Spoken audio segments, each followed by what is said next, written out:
Hello everyone, thank you for joining me today.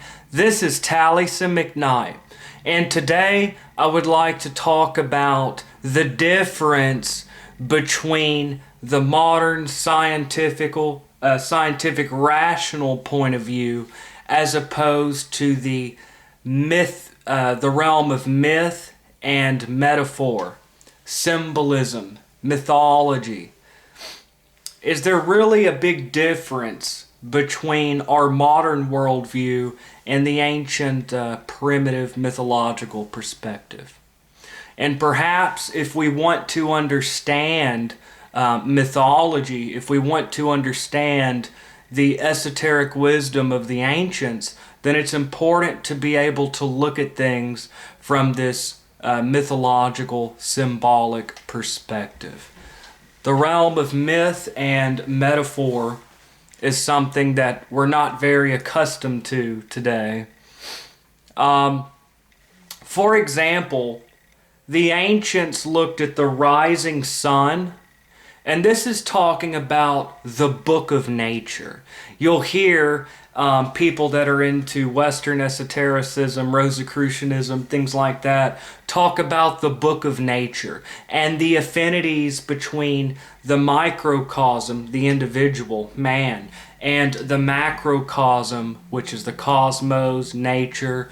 Ancient man looked at nature, the environment, as a reflection of himself or herself, so that the environment was seen as reflective of the inner life of man. For example, to a modern person, the rising sun doesn't mean anything.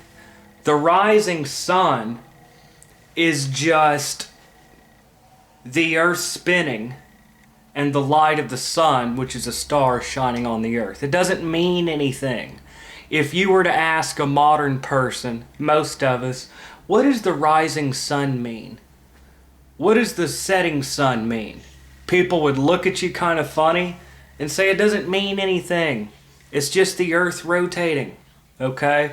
Or the cycle of the seasons don't mean anything today. They're just the earth tilting on its axis.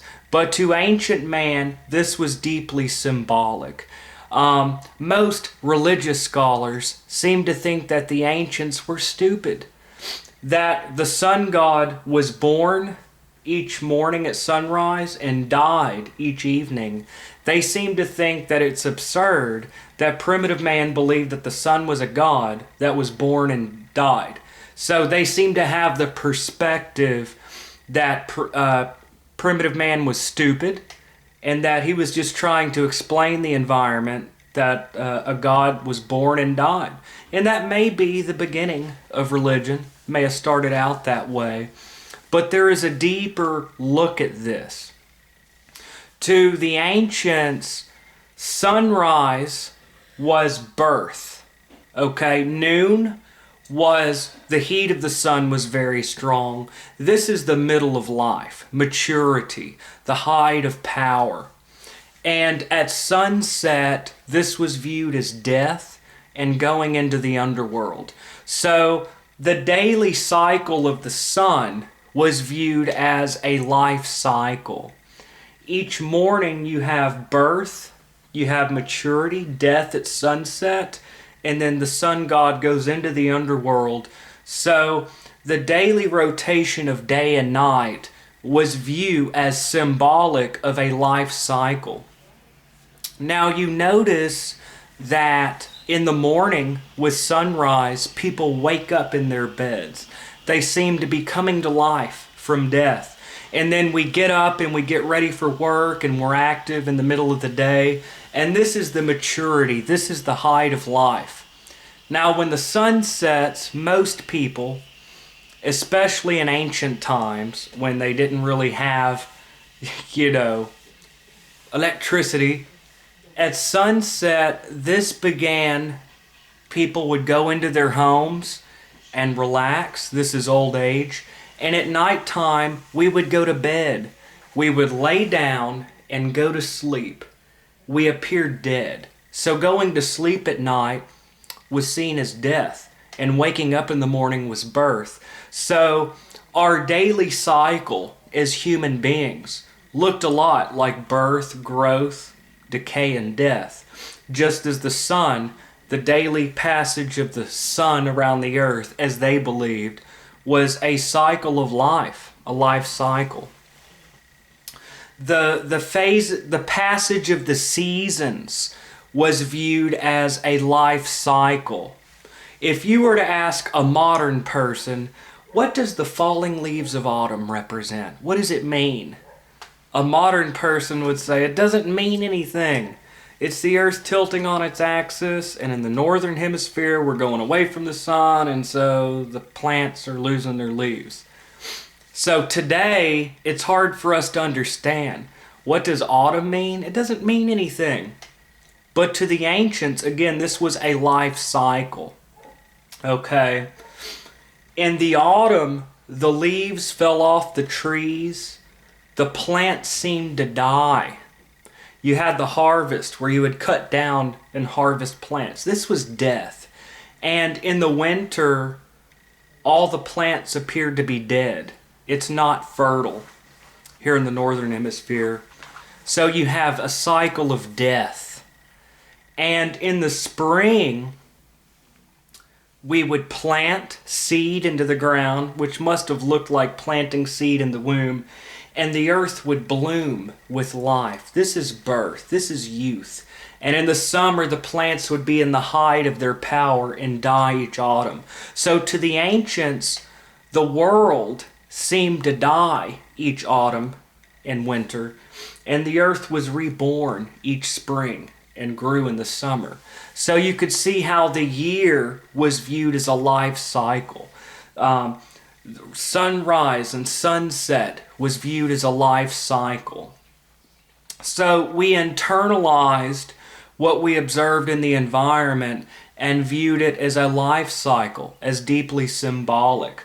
The light of the sun impregnates the ovum or the womb of the earth and gives life. Now, from a scientific perspective, yeah, the sun is the source of life. The light of the sun enters the earth and creates life. From a mythological worldview, you could say that the light of the sun is the sperm and the earth is the egg. So it is just a symbolic, a more philosophical, symbolic, metaphorical view of the world. So that the passage of the seasons, the rising and setting sun, represented a life cycle. The phases of the moon could also be viewed as a life cycle. The growing moon is youth, the full moon is maturity, and the waning moon is old age and death. So in the sun, the moon, the seasons, you have life cycles. Okay, you see planting of seed as a sexual act. And of course, in the spring, animals mated, so they saw sex in nature. They saw life and death in nature. So most modern people don't know how to look at mythology. And most religious people today don't know how to examine mythology. Today, we live in this rational, scientific view of the world, and myth and metaphor is foreign. Okay?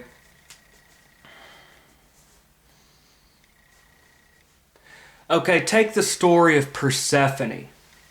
Each autumn, Hades took her into the underworld, and each autumn all the plants died of grief. And there, Hades, the principle of cold and death, raped Persephone and forced her to be his bride. Now Demeter, the goddess of fertility, got Persephone to come back half the year. So each spring, Persephone would return from the underworld and the plants would bloom with joy. Now, a modern person would say, yeah, right, that's bullshit. Yeah, Hades and Persephone, whatever. But yes, this is a fact, symbolically. You can't debate it. We do have autumn and spring, okay? And these are the principles of heat and cold, light and darkness. So the story of Persephone is a fact that you see in nature. People don't know how to read myth and metaphor. I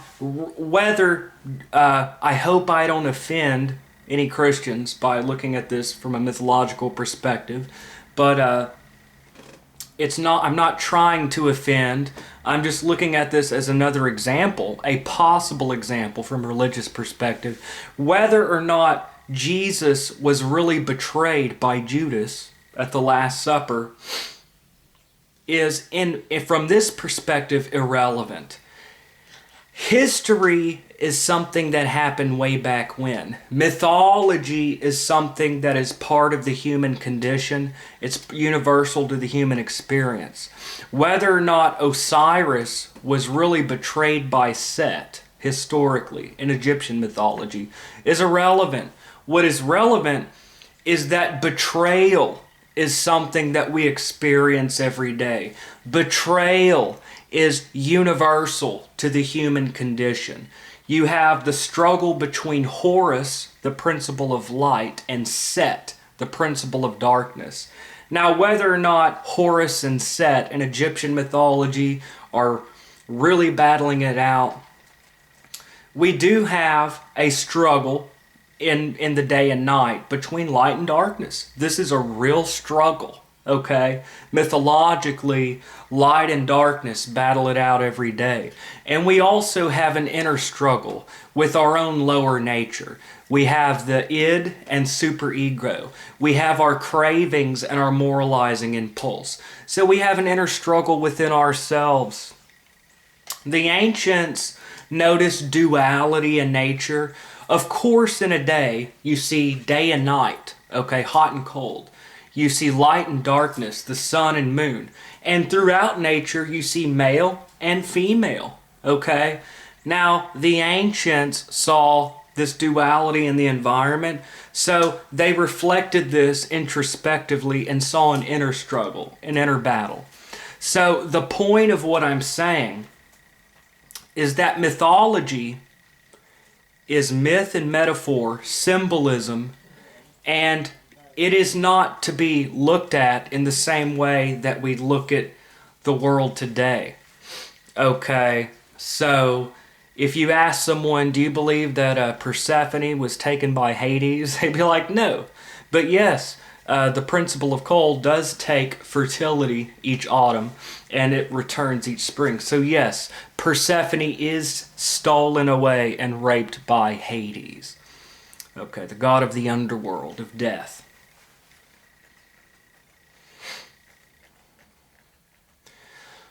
So betrayal is something we have, the antagonism of opposing forces, a life cycle. If you ask someone, do you think the sun god is born and dies? Modern scholars would say that the ancients were stupid. They thought the sun was a god that was born and died. Okay? Because it's not true. It is true that we have sunrise and sunset. That is true. And it's true that we wake up each morning, we go throughout our day, and we go to bed at night. Or most people do. Not me, I'm a night owl. But anyways, fertility. The earth could be seen as the ovum and the seminal spark of the sun. So all I'm doing is saying that mythology, the realm of archetypes, myth, symbol, and metaphor, this is this other way of thinking. Now, if we want to understand mythology, if we want to understand this life cycle, if we want to understand the esoteric traditions of the ancients, then we have to be able to understand this mythological perspective. The first step in understanding the mysteries is to go out at sunset and think of what this means deeper. Look at the falling leaves in autumn. What does this mean? What does it symbolize? The return of spring. Now, if we can do this as an exercise, then we could sort of get back into this mythological, symbolic worldview, which is necessary in order to understand what these ancients were saying. And this goes back to the view of nature as the book not written with human hands. That nature is a reflection of the inner life of man, and also a glimpse into the mind of God. Some people believed back then, some people still do, that if there is a first cause, then nature would have to be a revelation of that cause. It would be the revelation and self-unfoldment of the first cause. And, of course, looking at the environment as a form of introspection. Now, does this mean that this ancient wisdom's true? No. This philosophy might be theoretically complete bullshit. So, I'm not saying that this is true or not, but looking at the changing of the seasons, ancient man did not think, oh, well, the earth is tilting on... Well, some people did. We did have scientists back then. But most people would think, what did this mean on a deeper level? So that nature was an object of contemplation, a springboard of the imagination to get our inner thought processes going. Now, it's possible that our mythologies are simply historical, inaccurate crap that ignorant people came up with. Or it's possible that mythologies have certain motifs, certain archetypes, such as a hero, a struggle between good and evil, a hero that overcomes problems. You see betrayal in sacred stories. So it's possible that this is a glimpse into our own inner process. Whether a myth really happened or not is irrelevant. What's relevant is what it tells us about ourselves and about society. You know, this is the whole problem with modern theism and atheism. Neither one of them know how to look at a myth and understand it. To most people, a myth means something that's not true. Myth is not a history. It's a sacred story that has certain morals to it.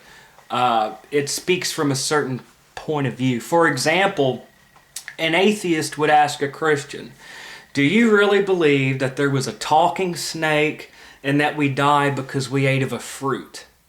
And most Christians would say, of course, that's what the Bible says. I don't believe in evolution. Well, what did the fruit symbolize? The fruit of knowledge of good and evil. You don't think that might have been symbolic. We die because we ate a fruit. You don't think that the fruit might have meant something. And that's just one way of looking at it. And this is sort of bridging the gap. This problem that exists between modern man trying to reconcile himself with the age of myth. Religion is, in a sense, the archaeology of human thought. And we can't really understand ancient thought if we can't get in that paradigm.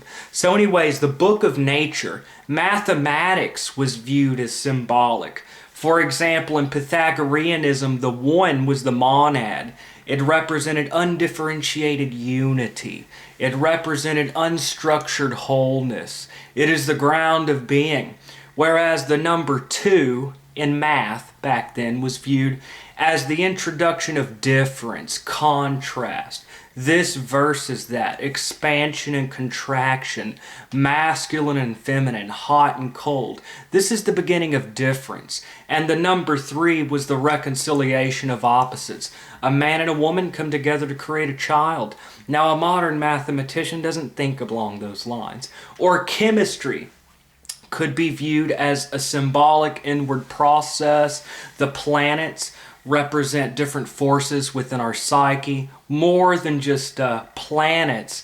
You had Mars, who was the aggressive principle, whereas Venus was the loving principle, which represents antagonism and union between opposites. So the planets, mathematics, chemistry, agriculture, even physics in ancient times was united to a philosophical, spiritual paradigm. And today, we don't know how to read mythology, a life cycle, whatever. And there's a modern dichotomy between philosophy and science. Now, whether that's a good thing or a bad thing, whatever the case may be, if we want to understand ancient esotericism, we need to know how to delve into this more primitive, more ancient way of looking at the world, which is the use of myth and symbol. And this is the affinities between the macrocosm, nature, and the microcosm, which is man. It is using the environment as a form of self-introspection. And that's just one way of looking at it. And the book of nature, that nature reveals things about yourself, is central to Rosicrucianism, alchemy, Hermeticism. So it's necessary to get into this paradigm to understand the Western esoteric tradition, to understand symbols. So anyways, thank you for joining me. And once again, this is Taliesin McKnight. And that is myth and symbol. Anyways, have a great day, y'all. Thank you.